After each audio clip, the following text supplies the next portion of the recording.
Hi, this topical talk's gonna show you how to get private server link in Roblox. Follow this easy and step-by-step guide to find or generate your private server links. First of all, click on this menu icon and select inventory. And here scroll down and hover over on private servers and click on my private servers. And here you will get all of your created private servers.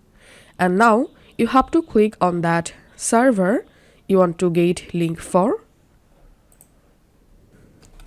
And here scroll down, make sure to select servers, and here you will get your private server. Now click on this three dot and click on configure. And here you will get this private server link option. Now to get the server private link, you have to click on generate.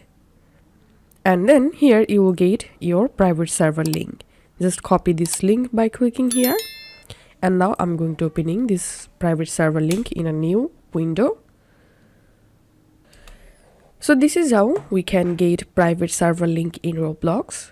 If this video helped you out, please leave a like and leave a comment down below. Thank you for watching.